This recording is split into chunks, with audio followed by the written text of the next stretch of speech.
बिस्मिल्लाहिर्रहमानिर्रहीम। मां हुसन अब्बास हिन वक़्तु रोहिड़ी ब्रांच मां निकिरंदड़ शाख जिसकानी 2 ते मौजूदु आहियूं।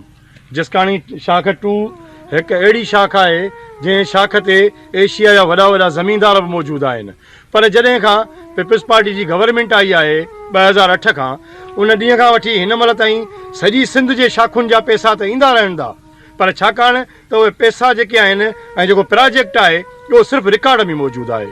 ईअं ई जॾहिं खाटियूं बि कोन थियूं थियनि ऐं शाखुनि जी हालत बि बिगड़ियल हुजे त इंतिहाई सिंध जे रीढ़ जी हॾीअ जी हैसियत रखंदड़ एरीगेशन उन जो हाल जेको आहे उहो यूनियन गर्दीअ इंतिहाई बुछड़ो ऐं रहम जोॻो करे छॾियो आहे। ऐं सिंध जे ऐं वफ़ाक़ जे इन्वेस्टिगेशन इदारनि खे मां अर्ज़ु थो कयां, FIA, नेब, मौसब सिंध, एंटी करप्शन, त ख़ुदा खे जवाबु ॾियणो अथव। हीअ जेका रीढ़ जी हॾी जेका एरीगेशन आहे असांजी, उन सां जेको ज़ुल्म थी रहियो आहे उन जो नोटिस वठो। हीअ आऊं तव्हांखे वाटर ॾेखारियां, नूर हिन ते जिसकानी शाख 2 ते आहे। हीअ हिकिड़ो गैर क़ानूनी वाटर आहे। हीअ गैर क़ानूनी वाटर जेको हीअं वञे थो, इन वाटर जो को बि जेको आहे सो इन ते का बि चेक बैलेंस कोन्हे, को इहो रिकॉर्ड में बि मौजूदु कोन्हे। ईअं न त हुई को रिकॉर्ड में मौजूदु आहिनि वाटर, इहे रिकॉर्ड में मौजूदु कोन्हनि के इहे गैर क़ानूनी तौर ते हली रहिया आहिनि। असां ईअं ई शाख 2 जेका जिसकानी जेका आहे शाख आहे, असां तव्हांखे हिन जो तक़रीबन विज़िट कराईंदासीं ऐं तव्हांखे ॿुधाईंदासीं त हिन शाख सां केतिरी वॾी ज़्यादती थी रही आहे। उहा ज़्यादती एरीगेशन जा कामोरा ऐं यूनियन जा जेके अॻुवान आहिनि उहे करे रहिया आहिनि। यूनियन जा अॻुवान छा कंदा आहिनि उहो समूरो सबूत सां गॾु इंशाअल्लाह ताला वरी तव्हां सां बयानु कंदुसि। पर अॼु असां आहियूं जिसकानी 2 ते, जंहिंजी असां विज़िट करे रहिया आहियूं। ईअं त असांजी गुज़िरियल दर्स शाख वारी स्टोरी खां पोइ हिननि जिसकानी 2 ते खाटी जो बंदोबस्तु कयो आहे, पर उहा फॉर्मेलिटी आहे पूरी पई करे।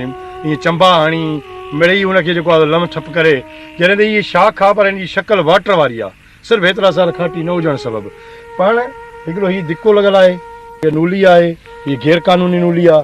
ख़बर पई आहे त हिन नूली जा जेको आहे सो यूनियन वारा इंजीनियर ऐं SDO गॾिजी महीने ते 1000 रुपया ऐं साल ते लखे रुपया वठनि था गैर क़ानूनी तौर ते। जेकर हिन खे जाइज़ पाणी ॾिनो वञा त इहे पैसा बि जेके आहिनि सो सरकार जे ख़ज़ाने में अचनि। इहो ज़ुल्म आहे हिन शाख ते। एरीगेशन जिथे कूड़ी खाटी खणे थी उते हिन हिकिड़ो ॿियो वॾो कहर कयो आहे। उहो इहो आहे त हीअ वण वढनि था, उन्हनि खे वणनि खे पाड़ाऊं कढनि था ऐं उहो वण पाड़ाऊं कढी ऐं उहे रस्ते ते उछलाइनि था। उन्हनि ई वणनि खे वरी 2-4 ॾींहंनि खां पोइ खणी वञनि था ऐं वञी आरे ते खपाइनि था। हीअ घटि में घटि इन्वायरमेंटली त हीअ क़तलु थियो आहे, पर पोइ बि हिकिड़ो वॾो क़ीमती बबूल जो वण आहे जंहिंखे एरीगेशन वारनि वढायो आहे। ईअं ई हिननि वण काफ़ी जॻहियुनि ते वढाए छॾिया आहिनि। हीअ जे तोड़ीअ हिकिड़ी खाटी खजे पई जेका जिसकानी 2 ते आहे, पर हुन में जेके उहो चंबा हणे थो पियो, इंतिहाई नाक़िस खाटी आहे। यानी कि खाटी में बि चोरी, खाटीअ में बि फ्रॉड, एॾो वॾो फ्रॉड थिए थो, को राजा प्रजा न आहे जेको हिन करप्शन खे, हिन चोरी खे रोके सघे। हीअ आहे वणनि सां कर। हिन जे करे हज़ारे लखे रुपयनि जा, लखे करोड़ रुपयनि जा वण वढिया पिया वञनि कूड़ी खाटी जे आड़ में, ऐं खाटी बि न पई थिए।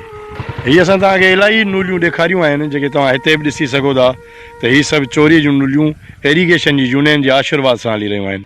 हीअ कीमती वण आहिनि जेके कटिया पिया वञनि ऐं एरीगेशन जा दारोगा पाण घर खयूं पिया वञनि।